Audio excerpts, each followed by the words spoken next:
Hi, everyone. Welcome back to Liquid Lunch here on a Money Monday. I'm Fernando Uribe, a free professor and broadcast journalist, filling in for the great John Tobacco, who'll be back on later on this week here. But we appreciate you tuning in here via Biz TV. And don't forget to like Liquid Lunch on Facebook and, of course, follow it on Instagram and Twitter.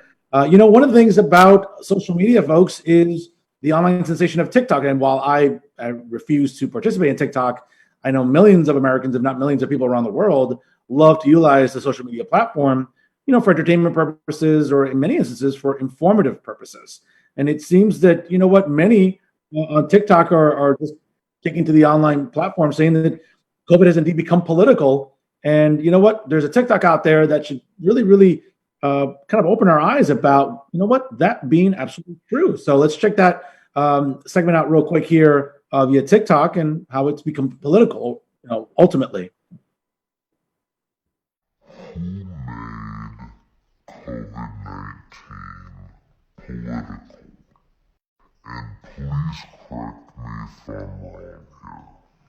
I'm just gonna go over simple events. February, Trump does the China ban. He gets publicly criticized by Nancy Pelosi, Andrew Cuomo, and Joe Biden. March, we go into lockdown. Dr. Fauci goes on 60 Minutes and says healthy people should not be walking around with masks. Well, folks, as you can see, that TikTok video has so many views, and it kind of makes you wonder about, hey, I think people are waking up to the message about whether or not COVID's been politicized. And I would argue that it has been. I know if you've been watching Liquid Lunch consistently here every day from 12 p.m. to 2 p.m. here on Biz TV, you know that John's been beating the drums on this very same message. And as it pertains to Dr. Fauci, and I know I talked about it earlier during this program, many on social media are claiming exponentially that Dr. Fauci has been lying about the virus since March, when states all around the country enacted complete shutdowns, and that ultimately Dr. Fauci is contributing to the ruination of lives and not really saving them. And I can just say this, folks, here in New Jersey, the Department of Health continues to give Governor Phil Murphy horrendous advice.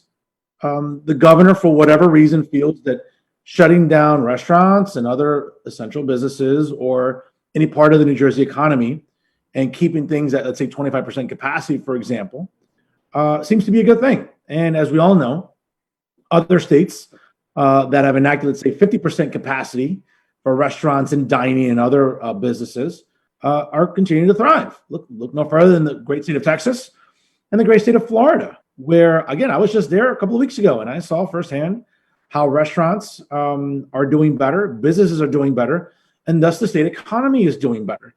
But for whatever reason, it seems that Governor Phil Murphy here in New Jersey, where I live, and across the river in New York, Governor Andrew Cuomo, seem to be equally clueless on this. And listen, if they're relying on professionals, right? They're relying on doctors and, again, those in the medical field and in the scientific community to give them the best advice. Well, I'm telling you, I'm sorry right now. I've advocated for this on my own program every single week on Real Talk via Eisen and Jay, that here in New Jersey, everyone in the Department of Health needs to be fired.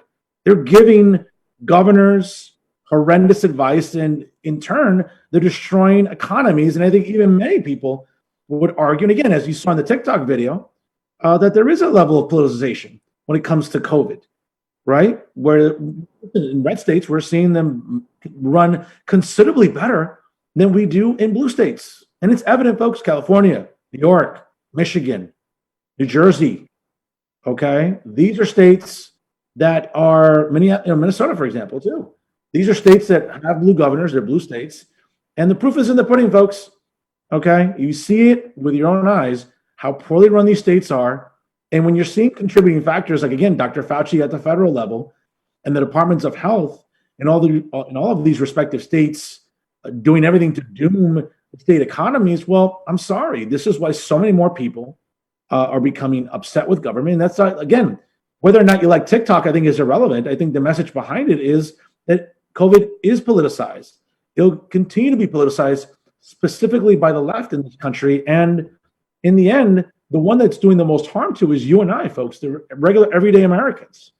Okay, it's not legislators right now in Trenton, in my state capital, or in Washington, right? People in Congress are still collecting their paychecks, whether you're Republicans or Democrats, whether it be career politicians or new incoming freshmen, freshwomen, congressmen and congresswomen, or senators in Washington. They're still collecting their paychecks, folks, while many of you out there are not.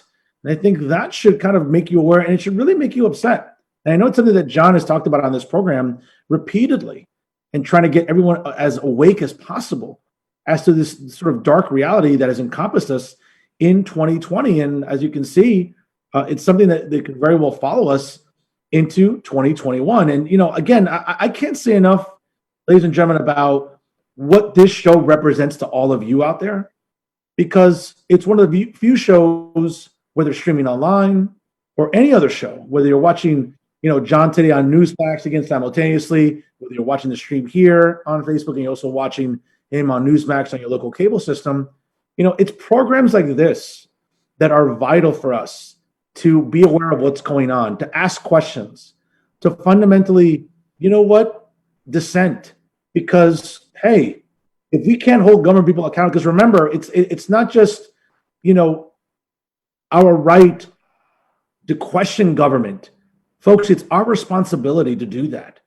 Okay? It's our responsibility to question those in power, those that are making decisions that are influencing our lives, that are closing businesses, okay, that are preventing many of us from earning a paycheck, that are preventing many of us from going to the workplace. We're going to be working from home is insufficient. Okay? It's our responsibility to hold these people accountable. And that's why shows like this and others online are doing so well, because it's getting the ears of people. Okay? People are watching, people are sharing. And the reason they're doing that is because they understand that this has completely become political. Okay? Yes, it's still a public health emergency, but it's also a political reality emergency about how government at its highest levels wants us to be submissive to them, for somehow that we have to be working for government, when really, folks, again, as I've said multiple times today and also in other appearances, no, government works for us. We should be holding these people accountable. Okay, we should be holding those in Washington, career politicians in both chambers of Congress that are having an influence over our lives. Because you know what? Their direct deposit, that still hits every 2 weeks. But for many Americans, it hasn't been 2 weeks. It's been 2 months, if not longer. And that's where, as far as I'm concerned, that's why people, again, like Dr. Fauci and others in a position of influence, continue to be questioned about COVID and how political it's become.